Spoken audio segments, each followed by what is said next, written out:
los invito a que hagamos una oración inicial para este tiempo.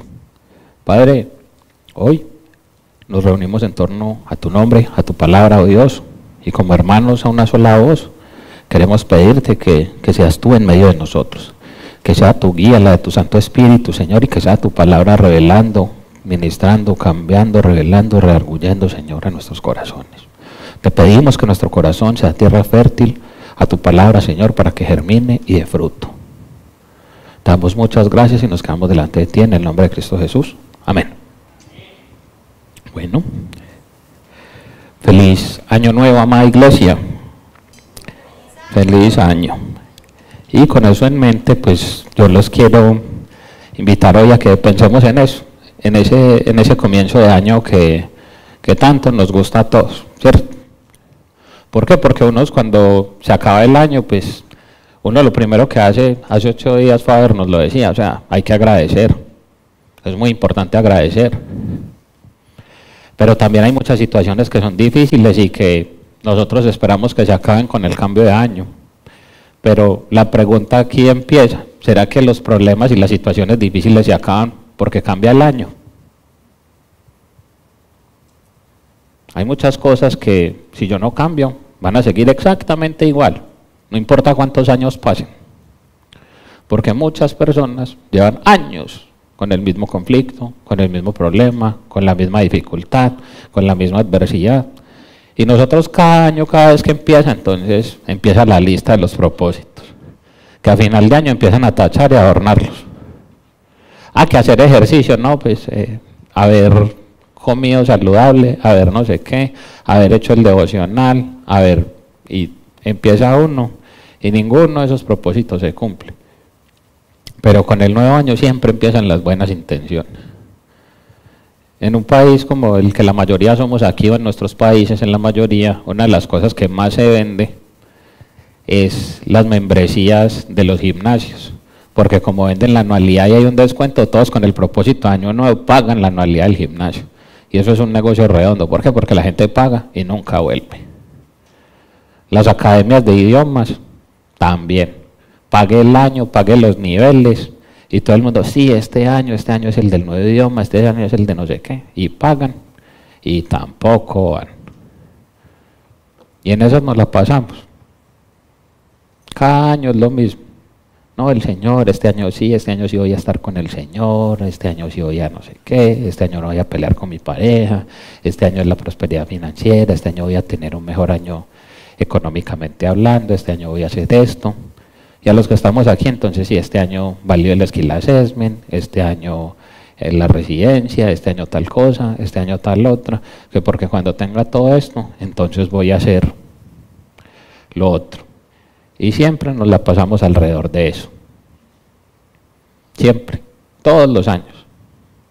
Entonces el 31 a medianoche uno los ve, que dan la vuelta con las maletas, los otros pues los que no están en la iglesia, yo espero que nadie en la iglesia haga eso. Lo de las maletas, que las lentejas, las monedas, las uvas. Pues yo esperaría porque eso es un principio pues que uno, aunque suene chistoso, pues hay cosas que un cristiano de verdad debe tener claras y que cristiano no debe ni puede hacer.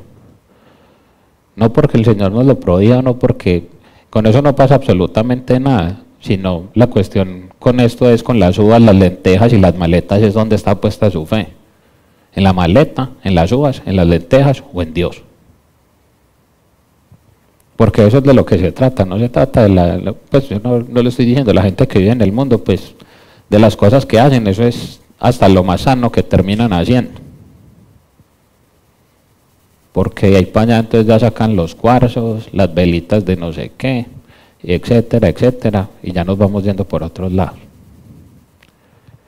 Entonces, por eso los invito hoy a que pensemos en eso y a que con eso en mente, este tema que se titula Un nuevo comienzo con esperanza en Cristo. ¿Por qué? Vamos a la palabra de Dios, al libro de Isaías, capítulo 43, versículos 18 y 19. Antes de comenzar a leer, digo un nuevo comienzo con el propósito en Cristo, porque los propósitos de Año Nuevo y los que hacen la lista, normalmente eso es lo último que incluyen. O a Dios lo ponen por allá en un pedacito. ¿Cierto? Ir a la iglesia, orar, levantarme a hacer el devocional, etcétera, pero Dios siempre está por allá, muchas veces relegado a un segundo plano en los planes de nuestra vida. Y nos centramos en el yo puedo, como hoy vivimos en el mundo del yo. Entonces la gente hoy decreta, hoy hace un montón de cosas que para nada tienen que ver con la palabra de Dios. Recibe, recreta, reprende y ¿qué más es? Bueno, y otras tantas cositas. Pero dice la palabra de Dios en Isaías 43:18: no os acordéis de las cosas pasadas, ni traigáis a memoria las cosas antiguas. He aquí que yo hago cosa nueva. Pronto saldrá a luz, no la conoceréis. Otra vez abriré camino en el desierto y ríos en la soledad. Con esto yo los quiero llevar un momento a reflexionar. El libro de Isaías es un libro que el profeta escribe, igual que Isaías, Jeremías, Daniel y otros importantes profetas del pueblo de Israel escriben en un contexto muy importante, al igual que Moisés. Y escriben es en los procesos cuando el pueblo fue cautivo de otros pueblos.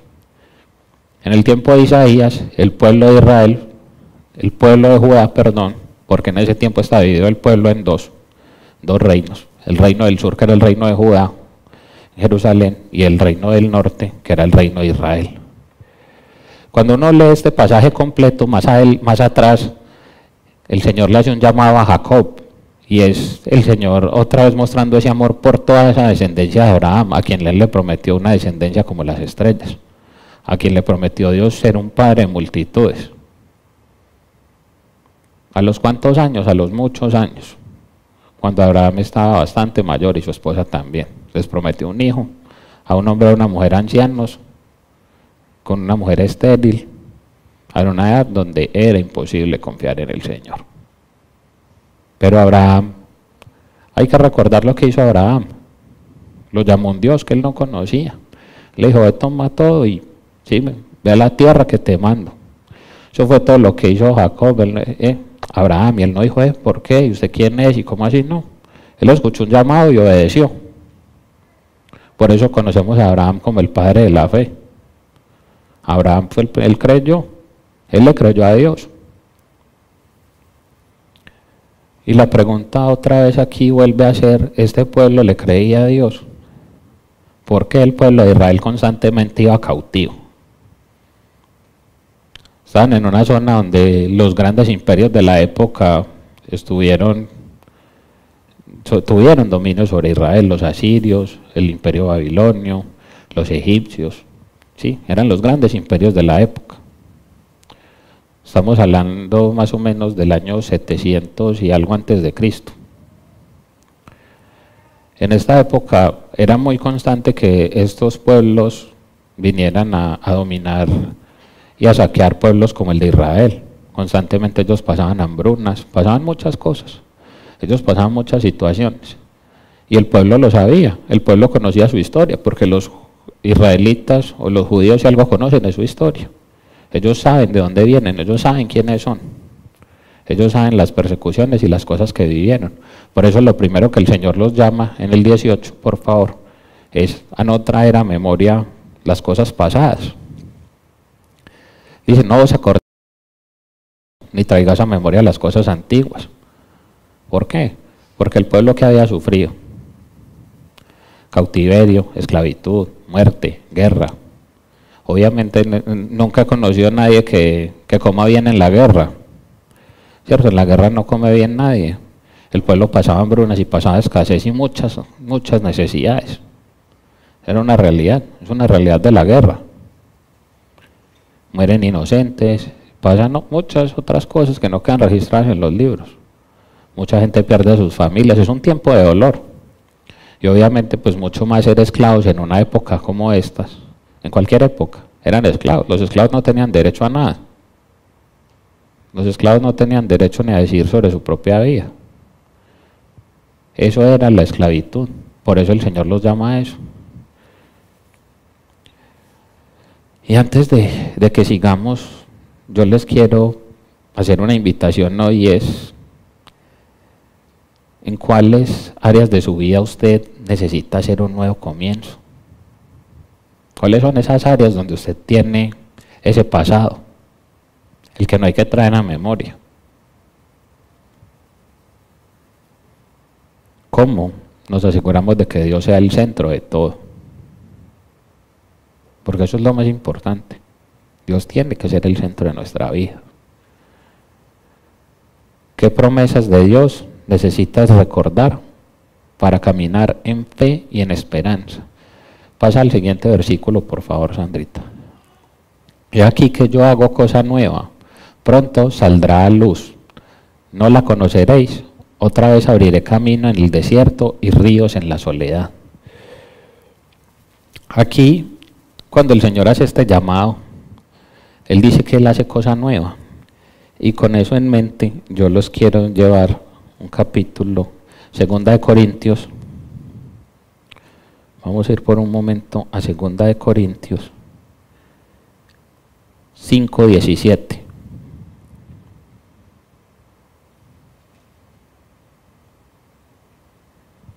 Dice, de modo que si alguno está en Cristo, nueva criatura es. Las cosas viejas pasaron, y aquí todas son hechas nuevas. Este pasaje todo el mundo lo conoce, lo ha escuchado alguna vez. Y es así. Es esto lo que el Señor nos llama cuando nos dice que va a haber cosas nuevas que no hemos visto. Que Él hará cosas nuevas. Él hará cosa nueva de nosotros. ¿Por qué? Porque nosotros somos unas criaturas caídas. Nosotros somos creación de Dios y todos fuimos caídos por un hombre, por Adán. Pero por otro hombre fuimos redimidos y fuimos hechos nuevos, que es Jesucristo. Sin Cristo no hay nada. No hay nuevo nacimiento, no hay nada. Y si su vida no tiene como objetivo central servir y estar con Cristo, está perdiendo el tiempo.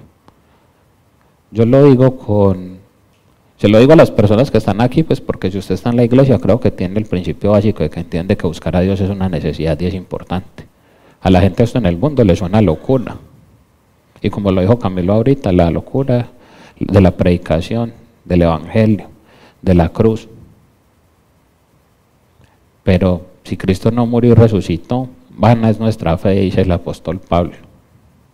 Si ese Cristo en el que nosotros creemos es un Dios muerto, como lo tienen algunos allá crucificado.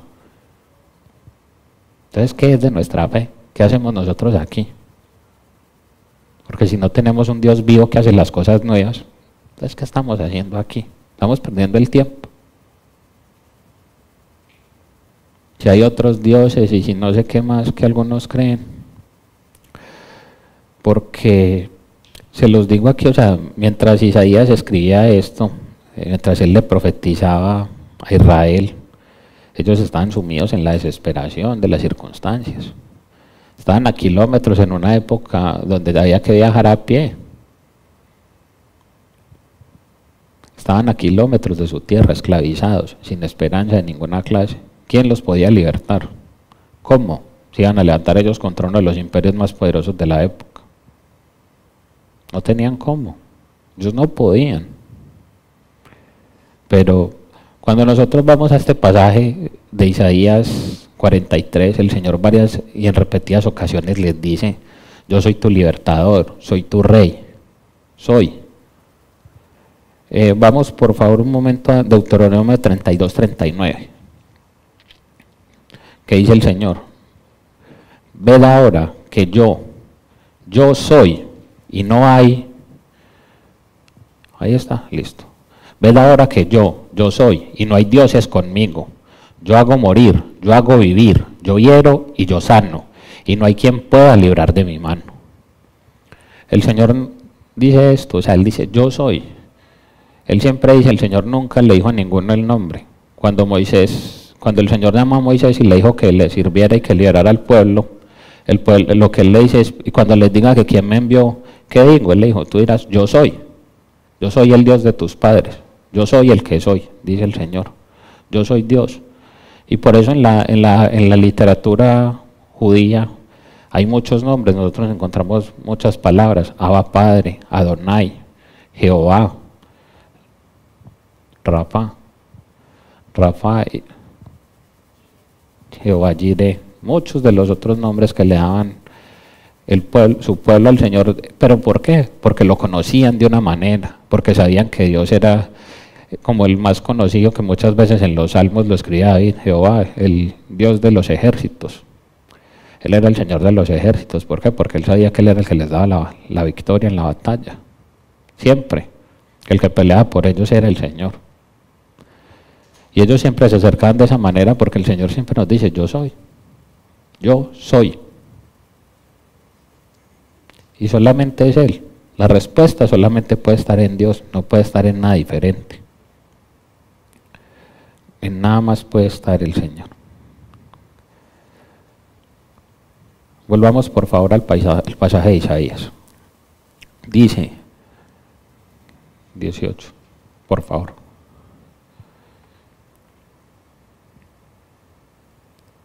Pasa al siguiente. Dice, no os acordéis de las cosas pasadas. ¿Por qué? Porque estaban atrapados. Dice, en una forma fascinante aquí, dice Isaías, va al versículo 16, por favor, 16 y 17. Le dice aquí, dice Jehová, el que abre camino en el mar y senda en las aguas impetuosas. El que saca carro y caballo, ejército y fuerza, y caen juntamente para no levantarse. Penecen como pábilo, quedan apagados.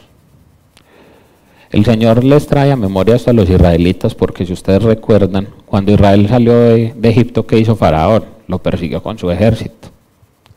Y a los que de pronto no sepan, estamos hablando del ejército más poderoso del mundo en esa época, contra un grupo que iba a pie, que no llevaba nada. Era un grupo de esclavos que habían acabado de liberar. Ellos no tenían cómo hacerle frente a Faraón.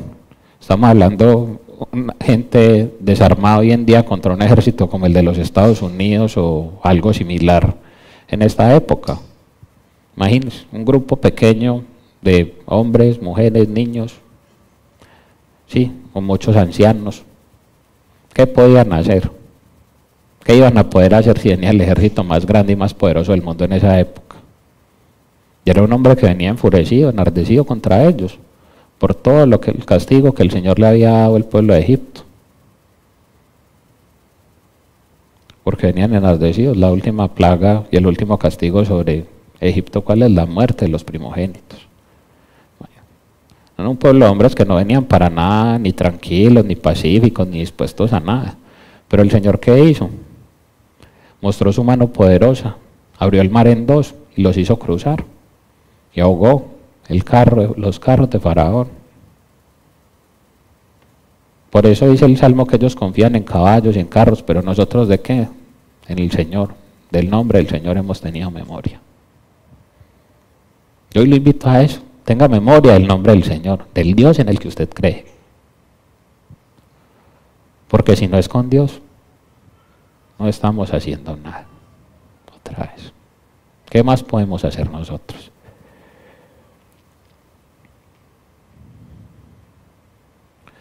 Pero también, versículo número 18, por favor.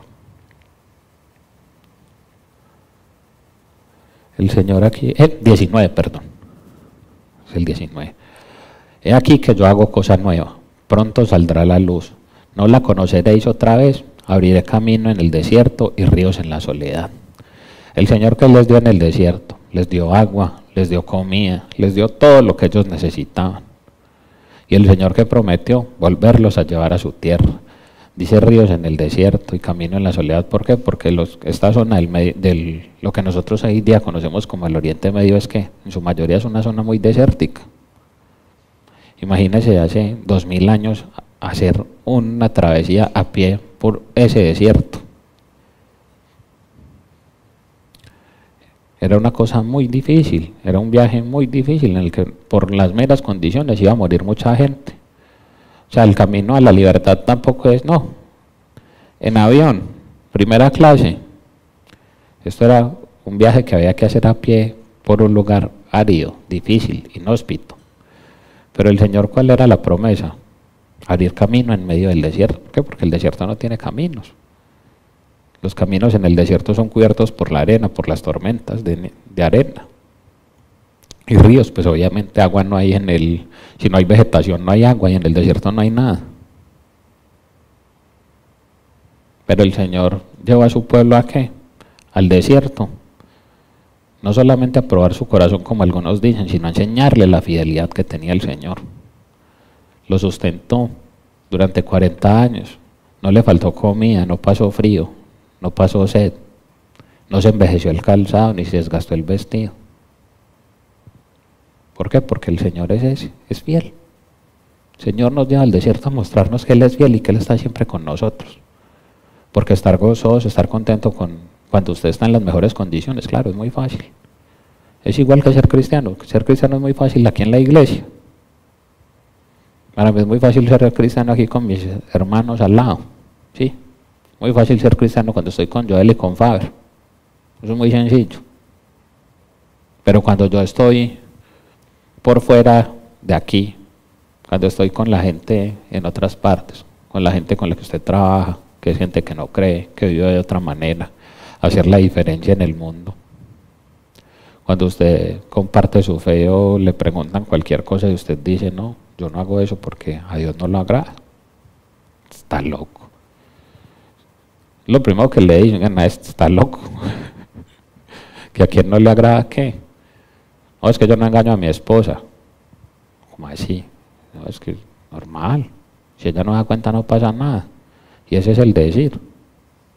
La gente en el mundo pregunta, ¿usted es casado y cuánto lleva de casado? Ah, ¿y cuánta infidelidad lleva? Porque eso para el mundo es así. Eso hoy en el mundo no tiene, el matrimonio y las cosas sagradas ya no tienen valor para el mundo. Ese es en el mundo en el que nosotros vivimos hoy día.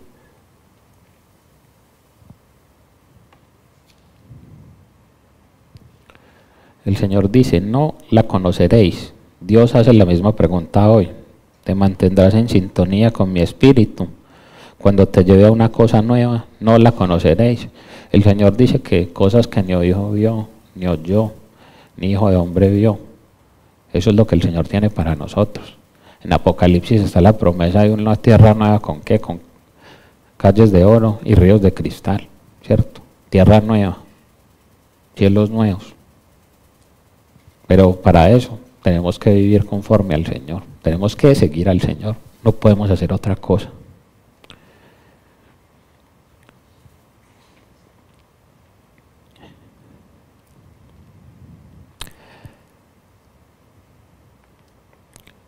Para esto lo primero que debemos hacer nosotros es dejar atrás el pasado. O sea, para poder seguir con el Señor es, usted era una cosa, pero en Cristo eso ya no importa.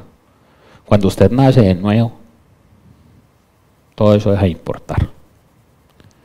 Que usted tenía problemas con el alcohol, con el sexo, con el dinero, con las apuestas, con las drogas, cualquier cosa que usted haya podido hacer. Al Señor eso no le importa. Pero esto es como viviendo mi identidad en Cristo, en nada más. Porque yo lo único en lo que puedo vivir esa identidad siempre es en Jesucristo. Yo no puedo vivir en nada más. Si no es con Cristo, no es posible vivir esto. Y otra vez, hoy parece que no, Cristo, es que si no es Cristo, no es nada. ¿Es su Señor o no es su Señor? ¿Es su Salvador o no es su Salvador? Porque es que aquí no hay medias tintas. Esos cuentos que no, que es que si yo me muero me voy para el purgatorio, como me decía una vez un muchacho. No hay purgatorio, no hay lugar para segundas culpas. El día de la salvación es aquí y ahora, es hoy. Si usted no cree en Cristo, tiene para creer en Él hoy. Eso no es mañana, no es pasado, no. Porque igual, una de las últimas veces que me paré aquí, algo les dije, nosotros vivimos convencidos que cuando dejamos de hacer ciertas cosas, entonces ya estamos en lo que es. Y no, nosotros aún sirviendo a Dios podemos estar sin agradar a Dios, podemos vivir sin Cristo en el corazón. Por eso el Señor en Mateo 7, a los que le dijeron que en tu nombre profetizamos, hicimos milagros y echamos fuera demonios, Él les dijo, nunca los conocí. Porque el pastor conoce a sus ovejas y las ovejas siguen la voz. Esa es la realidad. Usted es una oveja que sigue la voz. Usted hace parte de ese rebaño. Porque el Señor dice que Él viene por su iglesia, el día que venga, no por los que vienen a la iglesia. Que eso es una diferencia muy importante. Él no viene por Living Stones. Él viene por su iglesia, por los que proclaman y creen en el nombre de Jesucristo en el mundo.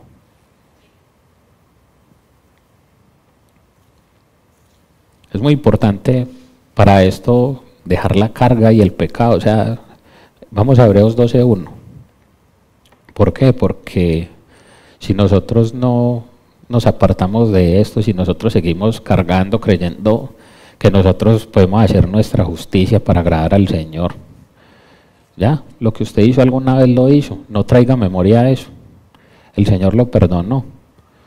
Porque dice el Señor, por tanto, nosotros también teniendo en derredor nuestro tan grande nube de testigos, despojémonos de todo peso y del pecado que nos asedia, y corramos con paciencia la carrera que tenemos por delante. La carrera, los que van a la carrera, ¿qué hacen para ir a la carrera? Se preparan. Lo que Pablo le dice alguna vez a Timoteo es: procura presentarte como obrero aprobado, ¿cierto? Es que está preparado para ir a pelear la buena batalla. Lo que Pablo le dice a Timoteo al final de su carta, de su última carta, cuando él sabe que va a morir: he peleado la buena batalla, la he peleado, he corrido la carrera, he peleado la buena batalla. Nosotros tenemos que correr esa carrera, tenemos que pelear esa batalla todos los días. Pero esa batalla no es con palabras de sabiduría humana, sino con la palabra y el Espíritu Santo de Dios. Las batallas del cristiano se pelean de rodillas. No es contendiendo con nadie afuera. Dios no necesita que lo defiendan. Que no, que los que el aborto, que los de la comunidad LGBTI, y bueno, el resto de las letras que ya no me acuerdo. Es problema del Señor con cada uno. De Dios nadie se burla. Y el Señor hace la justicia. E igual que en la época en esta época, cuando los que oprimían a su pueblo, el Señor a cada uno de estos pueblos le cobró sus cuentas. El Señor no necesita que nadie lo defienda, nadie. Igual que decía el papá de Gedeón cuando él profanó los altares de Baal, que todos estaban muy indignados. La respuesta del padre de Gedeón, que era uno de los sacerdotes de Baal, es: si Baal es Dios, que se defienda a él, ¿cierto? Dios se defiende a él mismo. Dios no necesita que nadie lo defienda. Un ejemplo bíblico muy importante, no vamos a ir al pasaje porque es un pasaje muy largo, pero es el pasaje de la mujer samaritana que está en Juan 4, del 1 al 30. ¿Qué es lo primero que la mujer samaritana hace cuando Jesús le dice todo lo que ella era? Ella sabía, era un contexto difícil. La mujer samaritana era una mujer que cargaba con el peso de su pecado, sus cargas y lo que ella había hecho. En una sociedad que está en un lugar desértico, al mediodía nadie sale. Hace un calor impresionante. Pero ella era la hora en la que podía salir a buscar agua porque nadie la veía. ¿Por qué? Porque ella no quería ser juzgada. Pero ella, en el momento mismo que se encontró con Cristo, todo eso se le olvidó, todas esas cargas se fueron. Ella supo quién la había llamado. ¿Y ella qué fue a hacer? ¿Qué salió corriendo a hacer ella? A decirle a todos: vengan, vengan, porque hay uno que me dijo todo lo que yo era. Ella nunca niega, ella en ningún momento sale a adornar: no, es que era por eso, no, ella dijo: él me dijo todo lo que yo era. Pero ella experimentó que el perdón, el nuevo nacimiento, la regeneración. Eso fue lo que ella experimentó. Y cuando experimentó, ella no salió diciendo: no, es que es el proceso, es que el Señor sabe, que es que uno a veces tiene que esperar, que es que uno no está listo. ¿Ella qué hizo? Ella salió a compartir ¿qué? Lo que el Señor había hecho en su vida. Con eso no pelea nadie, eso no es un debate teológico. Lo que el Señor hizo en su vida no está sometido al escrutinio de la palabra de Dios. Cuando usted nace de nuevo y puede ver la obra, eso no consiste en que no, que es esta denominación, es esta iglesia, es este no. Lo que el Señor hace lo hace perfecto y cambia. Y no porque nosotros seamos perfectos, sino que seremos perfectos en Él. Somos una obra que será hecha hasta el día de Jesucristo. Él prometió hacer la obra, no nosotros. Para la obra lo único que es necesario es el Espíritu Santo de Dios y doblegar el corazón al Señor. Y por eso yo uno de los puntos prácticos que quisiera proponerles hoy es ore a Dios para que le ayude a identificar cuáles son esas áreas en las que usted tiene que rendirse, en las que usted, igual que la mujer samaritana, tiene que ser perdonado.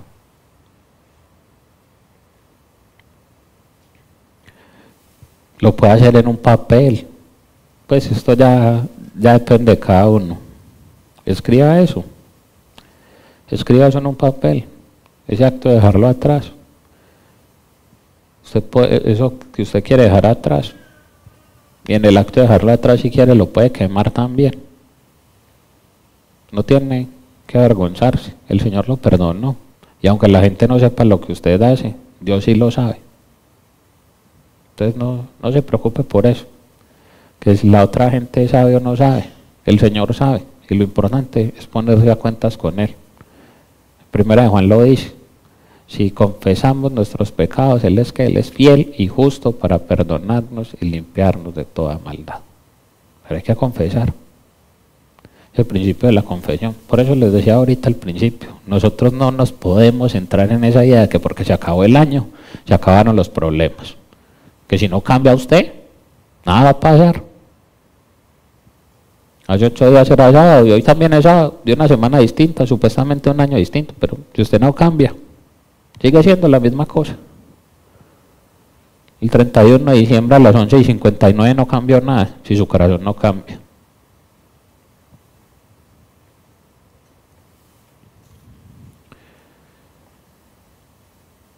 Confiemos en las promesas del Señor. Vamos a Jeremías 29:11.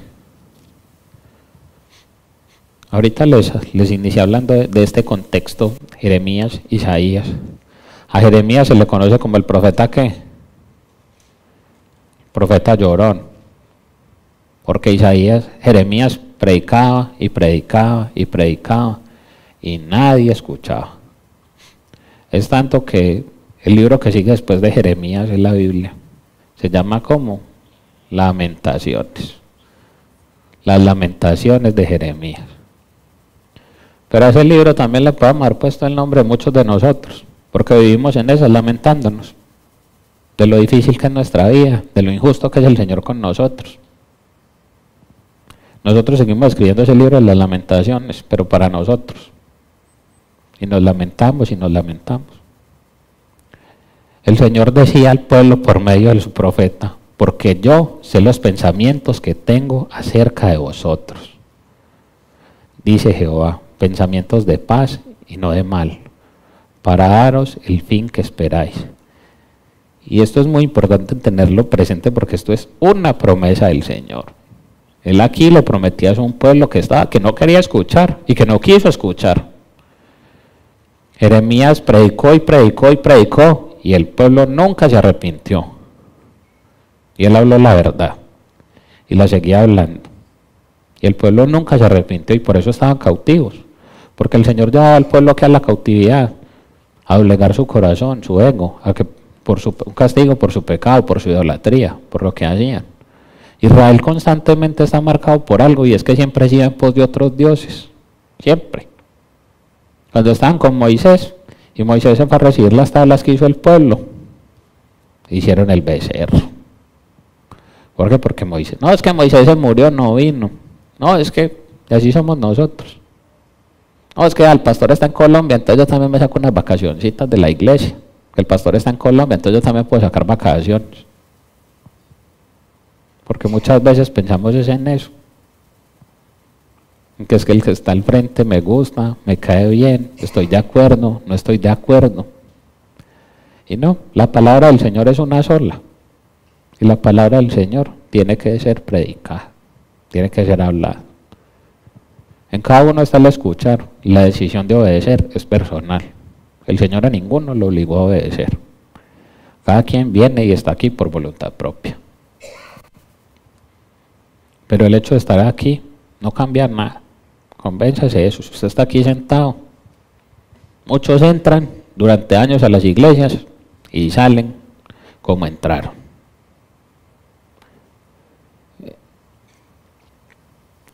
El Señor tiene un plan de paz y esperanza para su pueblo. Lo tiene. El propósito del Señor nunca es mal para nosotros, nunca. Pero cuando el Señor nos pone a prueba, nos ayuda a ver lo que está en nuestro corazón. No vaya a pensar que Dios no sabe lo que está en su corazón, que Dios desconoce cuáles son sus ídolos o cuáles son sus faltantes, sus pecados.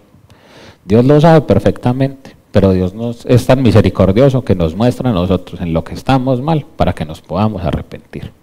Para eso es la prueba. La prueba no es que el famoso castigo, como tienen por costumbre algunos hermanos de nosotros, unos hermanos por allá de otras iglesias, cuando alguien está mal, de decir, no, es que usted está en pecado. Es que usted está en pecado, es que usted no se ha arrepentido. Lo que le pasó a Job con sus amigos, siempre. ¿A qué llegan los amigos de Job? Nunca llegaron a orar por él, sino a decirle que tenía que arrepentir porque tenía un pecado escondido. Pero es importante confiar en la palabra del Señor. Números 23, 19. Y en este pasaje de Números, yo no sé si ustedes recuerdan quién es el profeta que da esta palabra. Es Balaam, el que les dice, cuando recibe el soborno por maldecir al pueblo de Israel. Pero aún a pesar de que él quiere usar su don para mal, el Señor no se lo permite, porque el don es de Dios. Dios se lo dio y es por medio del Espíritu Santo. Y él dice, Dios no es hombre para que mienta, ni hijo de hombre para que se arrepienta. Él dijo y no hará, habló y no lo ejecutará. El Señor prometió y él cumplirá. El Señor él le prometió una bendición a Israel, y en este pasaje precisamente lo habla sobre Israel. El pasaje todo el tiempo está el profeta tratando le ofrecieron una muy buena plata, una muy buena cantidad de dinero por maldecir al pueblo de Israel, y a pesar de que lo intenta maldecir 3 veces, no lo puede maldecir. ¿Por qué? Porque el poder de bendecir y de maldecir está en la boca del Señor. Eso no está en la potestad de ningún hombre. Un ejemplo claro y bíblico de la confianza en el Señor es el ejemplo de Abraham. Génesis 15, del 1 al 6, por favor. Ahorita se los decía, Abraham, después de estas cosas vino la palabra de Jehová a Abraham en visión diciendo, no temas, Abraham, yo soy tu escudo y tu galardón será sobremanera grande. Y respondió Abraham, Señor Jehová, ¿qué me harás? Siendo así que ando sin hijo, y el mayordomo de mi casa es ese Damaseno Eliezer. Dijo también Abraham, mira que no me has dado prole, y he aquí que será mi heredero un esclavo nacido en mi casa. Luego vino a él la palabra de Jehová diciendo, no te heredará sino un hijo tuyo, será el que te heredare. Y lo llevó fuera, y le dijo, mira ahora los cielos y cuenta las estrellas, y las puedes contar. Y le dijo, así será tu descendencia. Y creyó a Jehová, y le fue contado por justicia. Mire bien aquí, le fue contado por justicia la fe, por justicia. ¿Nosotros en quién somos justificados? En Cristo. Porque él tuvo fe en esa promesa, en la promesa del que lo llamó. Un hombre muy mayor. Nosotros no estamos hablando de que le dijo a un muchacho de 20 años, de 30, un hombre de 50, no, era un hombre muy mayor con una esposa, estéril, de una edad muy, muy avanzada. Aquí no había que fertilización in vitro, aquí no había inseminaciones artificiales, aquí no había nada. Y no era que no, que es que el Señor iba a hacer. Al Señor no hay que meterle la mano. Lo que el Señor va a hacer, lo hace. Porque acuérdate también el mismo Abraham lo que hizo. Cuando su esposa lo mandó, le dijo, no, es que el hijo, cuando la mujer no puede tener, entonces por el hijo de la esclava. Y miren lo que terminó el hijo de la esclava.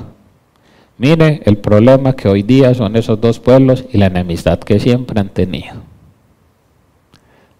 La descendencia de Ismael, todos esos pueblos árabes y el pueblo de Israel.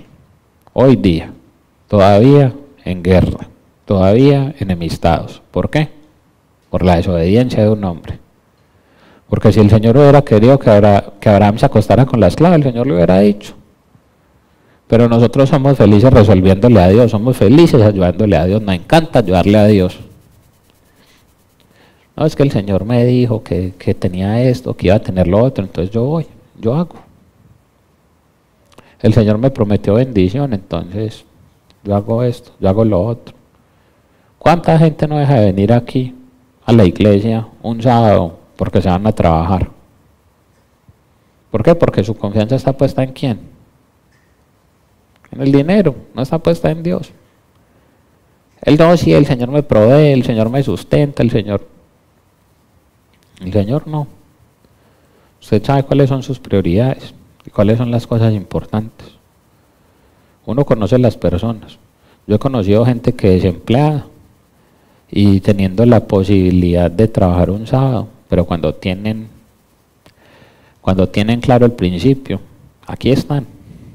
No, yo sé que el Señor me provee, yo no me alejo del Señor. Pero cuando yo digo que el Señor me provee es porque yo de verdad creo eso. No es porque yo, ay, no, sí, es que... Porque nosotros hablamos muy lindo, hablamos hermoso, recitamos la Biblia. Igual que los fariseos no sabemos la Biblia. Y los pasajes que tienen bendición, eso sí que no lo sabemos, ¿cierto? Eso no se nos olvida. Nunca se nos olvidan los pasajes que tienen bendición. Jamás se nos llegan a olvidar. Y con eso en mente también, parte del ejercicio práctico aquí es memorizar una promesa bíblica específica que nos inspire para este nuevo año. La memorización de la palabra es una disciplina espiritual. Nosotros debemos tener la palabra en el corazón. Y está bien, el Señor tiene promesas, tiene bendición para nosotros, pero muchas de esas bendiciones tienen también un mandamiento que las precede a cumplir.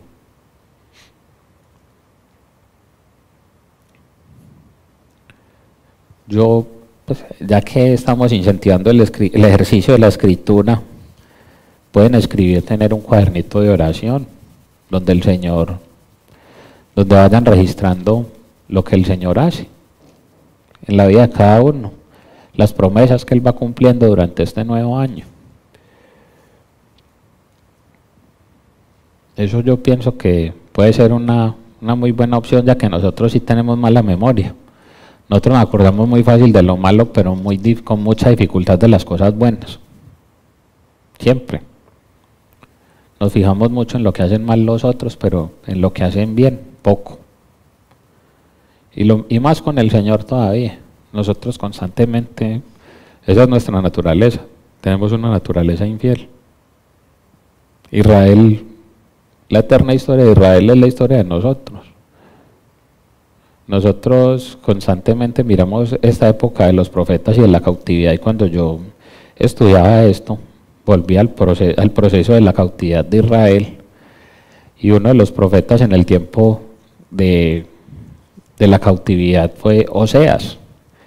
La historia de Oseas está marcada por que Oseas se casó con una prostituta, se casó con una mujer infiel, y lo dejó muchas veces.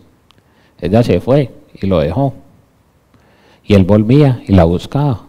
Y él era un hombre justo, era un profeta, era un hombre que servía al Señor. Pero esa es la historia del Señor con nosotros. Él es fiel y nosotros constantemente adulteramos con los ídolos, con nuestros ídolos. En nuestro corazón nos vamos y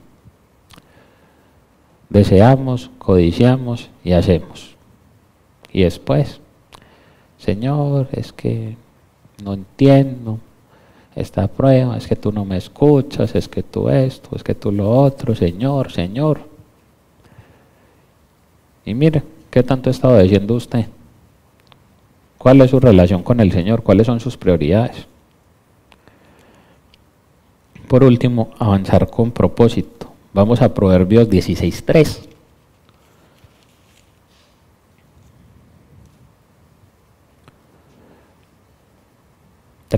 Eso, gracias. Encomienda, ponlo desde el 1, por favor, que igual lo tenía desde el 3, pero en contexto es mejor la palabra. Del hombre son las disposiciones del corazón, mas Jehová es la respuesta de la lengua. Todos los caminos del hombre son limpios en su propia opinión, pero Jehová pesa los espíritus. Déjalo ahí, por favor, un momento. ¿Sí? Nosotros siempre creemos que estamos haciendo el bien. Estamos convencidos de que nuestros caminos son los caminos. Pero son los caminos. Nosotros constantemente caemos en ese famoso error del corazón. No, es que yo lo siento en mi corazón, es que o como hacía yo en otro tiempo, cuando alguna persona cumplía años, yo siempre les decía, no, que el Señor te cumpla los anhelos del corazón. Pero la Biblia dice que el corazón es engañoso y perverso más que todas las cosas. ¿Quién lo conocerá? Si no es el Señor. El Señor que dice, entrégame, hijo mío, tu corazón. El Señor nunca pide otra cosa más que el corazón. La Biblia dice que el corazón contrito y humillado no despreciará el Señor. Pero ahí está. Nosotros vivimos convencidos de que esa es nuestra opinión. De que no es que yo pienso, a nosotros nos encanta, no es que yo pienso, es que yo creo. Es que yo pienso, es que yo creo. ¿Qué dice la palabra del Señor? No es que pienso yo y que creo yo, es que dice la palabra de Dios. Porque es que la palabra del Señor no ha pasado, ni que no está de moda, bueno, no está de moda, pero que la palabra del Señor ha pasado. Los principios de la Biblia siguen vigentes hoy todos, todos. No unos, no los que a mí me parecen, no los que yo creo que son como más buenos, los que se ajustan a mí, no.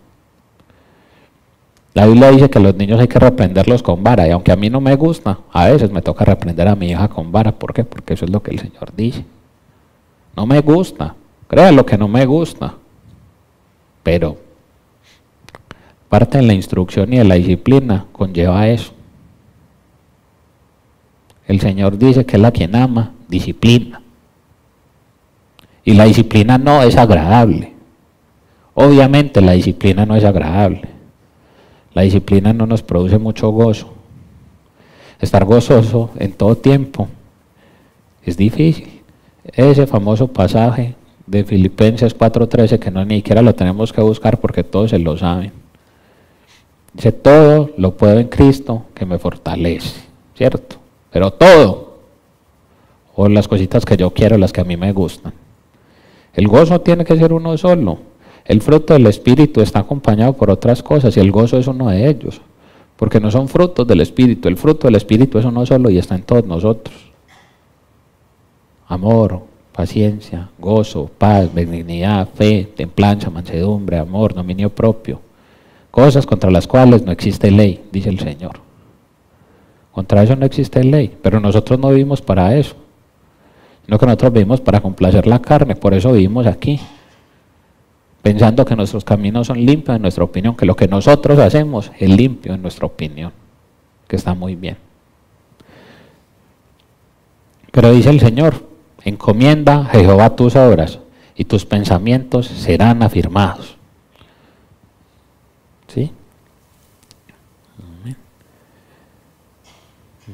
vamos aquí a hacer un pequeño alto. Vamos a ir a Mateo 7, 24, 25, pero antes de ir ahí, nosotros siempre planificamos nuestro año sin buscar al Señor. Siempre es este año cómo voy a ganar más plata, cómo voy a tener un mejor trabajo, cómo voy a hacer esto, cómo voy a hacer lo otro. Entonces me voy a meter al gimnasio porque a mí no me gusta darme barriga, entonces voy a no sé qué, y empezamos, ¿cierto? Entonces voy a hacer una maestría, voy a hacer yo no sé qué, voy a hacer esto, voy a hacer lo otro, y el Señor. Y por allá después empezamos a orarle, Señor, es que yo quiero esa maestría, es que yo quiero yo no sé qué, pero usted encomendó a Dios sus planes. Usted le oró al Señor por la sabiduría para hacer. Pero siempre seguimos el corazón. Y después, Señor, ¿por qué no me das? Señor, ¿por qué no me escuchas? Señor, Señor y Señor.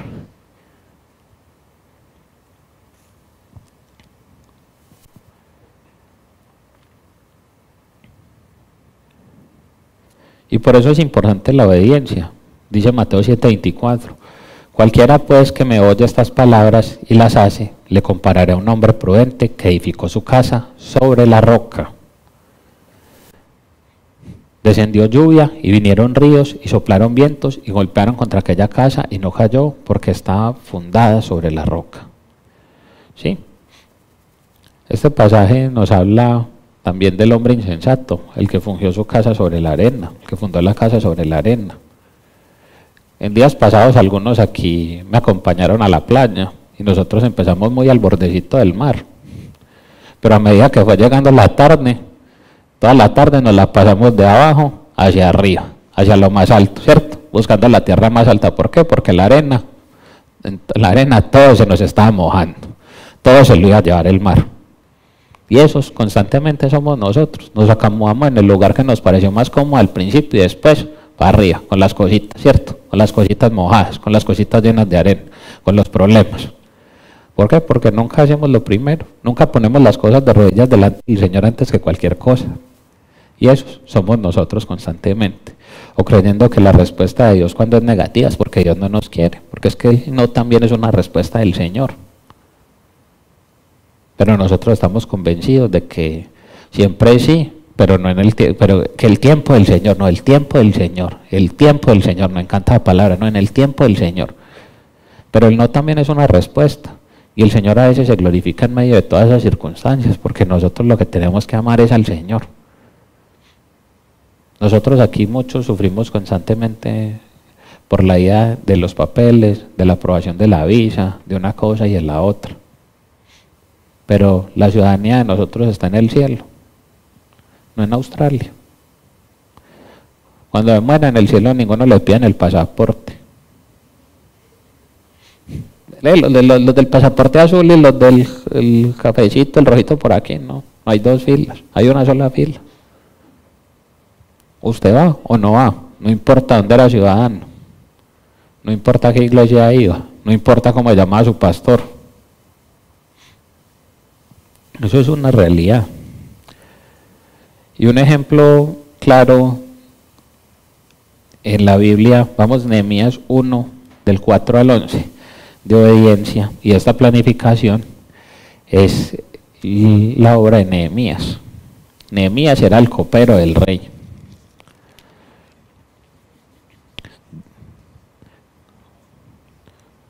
Sí, Nehemías, como era el copero del rey, él lo escuchó. Ve al versículo número 1, porfa, que es mejor en contexto otra vez. Palabras de Nehemías, hijo de Acalías. Aconteció en el mes de Quisleu, en el año 20, estando yo en Susa, capital del reino. Vino Ananí, uno de mis hermanos, con algunos varones de Judá, y les pregunté por los judíos que habían escapado, que habían quedado en la cautividad, y por Jerusalén.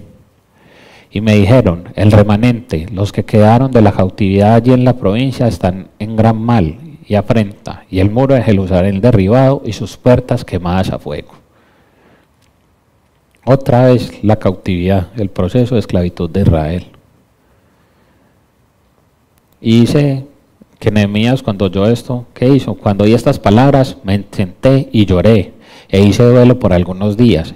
¿Y qué hizo Nehemías? Antes de hacer cualquier cosa, ¿qué dice ahí? Ayuné y oré delante del Dios de los cielos. ¿Cierto? No se quejó, no fue a buscar plata prestada, no llamó a un amigo, no le dijo que no. Él oró y ayunó. Lo primero que hizo fue buscar al Señor. Y dije, te ruego, oh Jehová, Dios de los cielos, fuerte, grande y temible, que guarda el pacto y la misericordia a los que le aman y guardan sus mandamientos.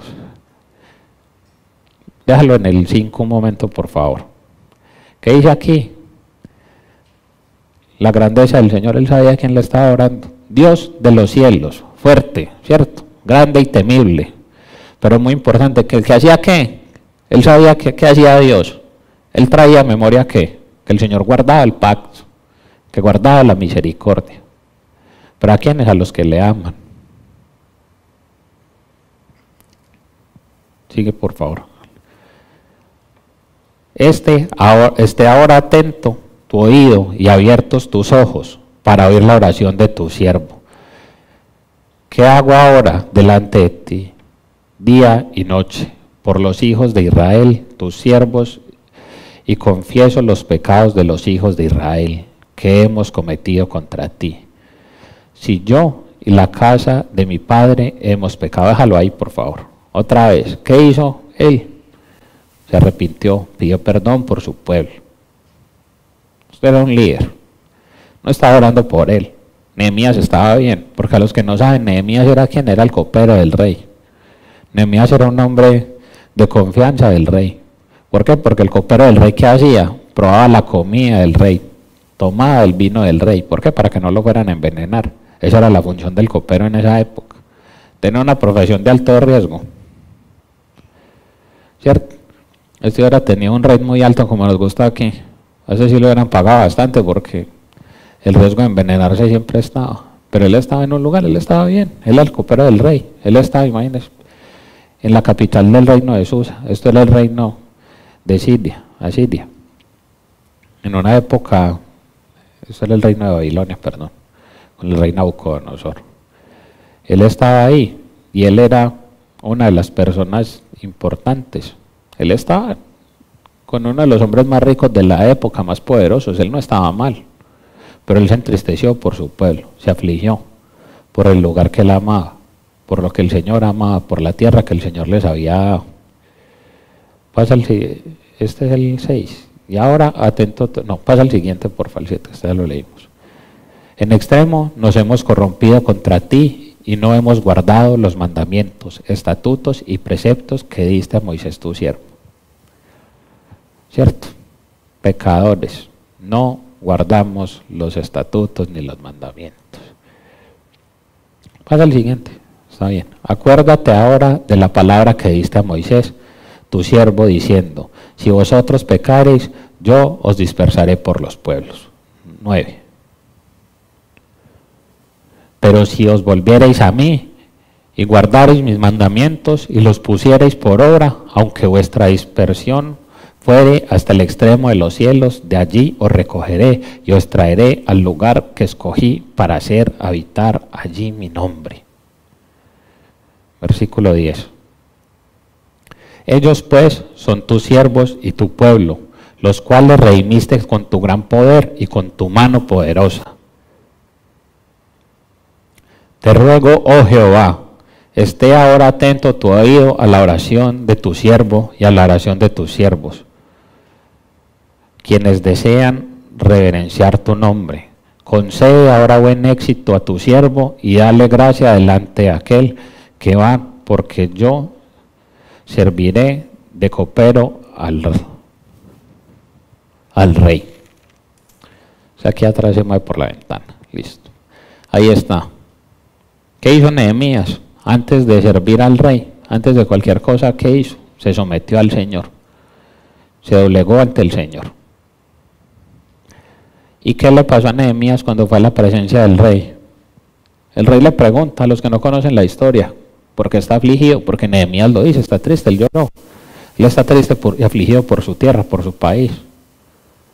¿Y qué hizo el Señor? Le dio la gracia delante del rey. ¿Qué hizo el rey? Le dio cartas firmadas por él.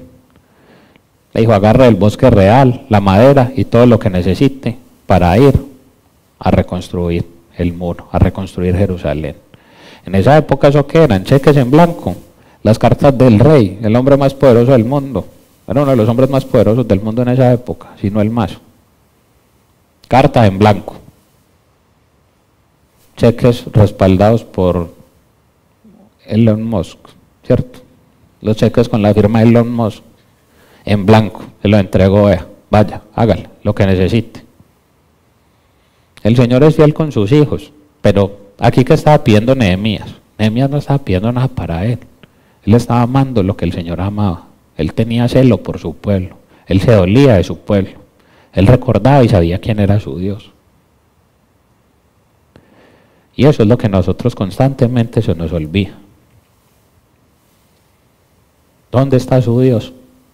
¿Dónde está su celo por lo que el Señor ama?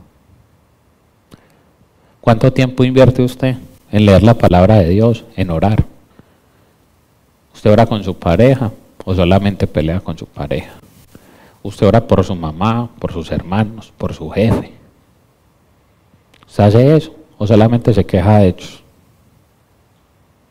El Señor nos mandó ¿a qué? A hacer luz, a reflejarlo a Él.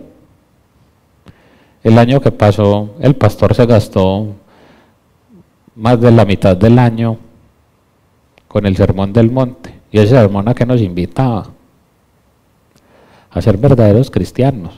Es el estándar que el Señor Jesucristo fijó para nosotros. Y es un estándar alto. Pero en nuestras fuerzas no es difícil, es imposible. Por eso nos fue dado el Espíritu Santo de Dios. Cristo hizo la obra, Él murió por nosotros y mandó su Santo Espíritu para terminar y hacer su obra. No fue por nada más.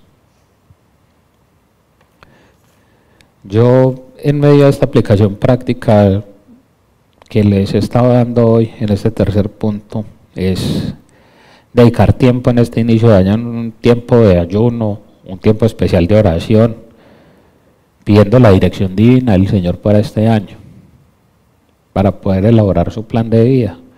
¿Qué es lo que el Señor quiere que yo haga? ¿Qué es lo que el Señor quiere y tiene para mí? Establezca metas claras, realistas, ¿cierto? No otra vez cosas que sabemos que no vamos a cumplir, ¿cierto? Ir al gimnasio a las 4 de la mañana. Hay metas que no son realistas y nosotros hay cosas que no cumplimos, pero nos encanta decir que vamos a hacer de todo y no lo terminamos haciendo. Entonces establezcamos metas claras. Pero muy importante, no dejar de lado área espiritual, cómo crecer en el estudio de la palabra de Dios, el servir en su iglesia y el discipular a otros. Mire lo que estaba haciendo Nehemías. ¿Cuál era el afán de Nehemías? Su pueblo, sus hermanos, los que estaban en necesidad. Él no estaba haciendo otra cosa. Como conclusión, amada iglesia, y creo que es muy importante, el cambio de año es una oportunidad para dejar atrás lo viejo, en las promesas de Dios y avanzar con un propósito renovado. Dios quiere hacer algo nuevo en tu vida este 2025. Y la clave está en rendir nuestro pasado y confiar en su palabra, caminar en obediencia. Al principio se los dije, que cambió el año, sí. Y porque cambió el año cambiaron los problemas, se acabaron las cosas, no. Muchos siguen teniendo las mismas cosas de hace años, pero la cuestión está, la palabra de Dios. Usted rinde su vida a esto, usted medita en esto. Lo primero en su vida es esto. O usted de los cristianos que pasa, que tiene la Biblia abierta ya como la tienen unos familiares míos en la casa puesta así, abierta en el Salmo, que hasta lleno de polvo está, porque nadie toca esa Biblia. Es muy linda, es muy bonita en la decoración de la casa. Entonces la cuestión está ahí. ¿qué vamos a hacer nosotros en este nuevo año? Escoja quién va a servir, igual que lo dijo Josué, ¿cierto? Yo no sé ustedes, pero mi casa y yo serviremos al Señor. Escoja quién quiere servir a usted en este nuevo año. Y con eso en mente, yo los invito a que nos pongamos de pie para que oremos.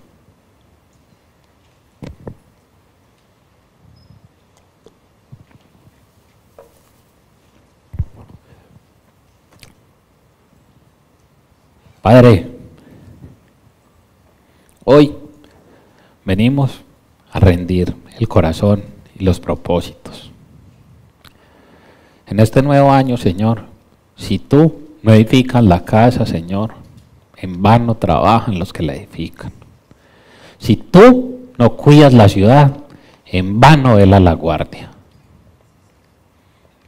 Si es que hoy, oh Dios, queremos poner la casa sobre la roca.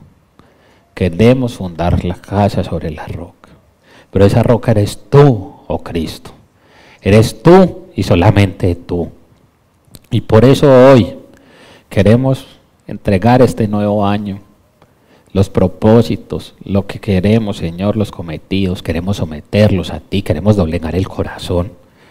Queremos primero entregarte nuestra vida, oh Dios, confesar nuestro pecado y pedirte perdón, oh Dios, porque el hecho de que hayamos cambiado de año no quiere decir que hayamos cambiado, no quiere decir que hayamos cesado ni cortado con el pecado.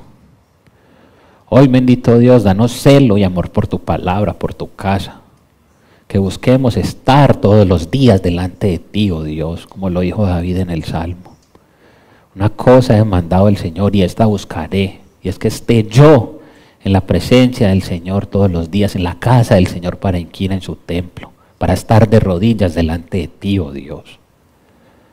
Señor, sabemos que nada merecemos, oh Dios, que hoy estamos aquí, que tenemos un nuevo año por misericordia tuya, no por nada más, oh Dios, no porque merezcamos nada, Señor.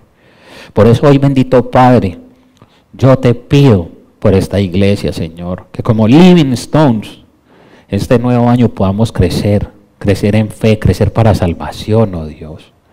Que nos des amor por los perdidos, que nos des amor unos por los otros, que nos des hambre y sed de tu palabra, oh Dios, por servir, por edificar esta que es tu iglesia, oh Dios.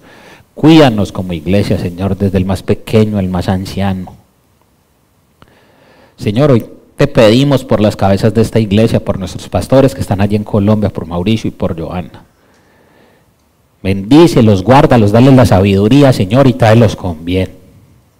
Tráelos con bien en este nuevo año, Señor, para que podamos seguir sirviendo. Te pedimos por el grupo de los servidores de esta iglesia también, Señor, por los que están en la alabanza, por los que se paran en la puerta, por los que sirven en el café, por todos, oh Dios, por todos, por el grupo de los niños, por el grupo de las mujeres, el grupo de los hombres, por los grupos de conexión. Por todo, Señor, por todos esos tiempos, que nos des más tiempos de oración, tiempos de refrigerio, Dios, donde nos podamos regocijar en ti, en tu amor, en tu palabra, Señor. Hoy te lo pedimos, bendito Dios, en el nombre poderoso de tu amado Hijo Jesucristo. Como iglesia, Señor, no nos permita ser oidores olvidadizos, Señor, sino hacedores de tu palabra. Que nuestra fe no sea una fe muerta, sino, Señor, una fe que da obra, Señor, que da fruto en abundancia, Señor. Te lo pedimos en el nombre poderoso de tu amado Hijo Jesucristo. Que seas tú y tu Santo Espíritu guiando, que sea tu Santo Espíritu derramado sobre esta iglesia en este nuevo año, Señor, y que los propósitos, más que cualquier cosa, sea servirte y agradarte a ti, oh Dios. Que tú seas el tesoro especial de nuestro corazón. Te lo pedimos en el nombre poderoso de tu amado Hijo Jesucristo. Amén.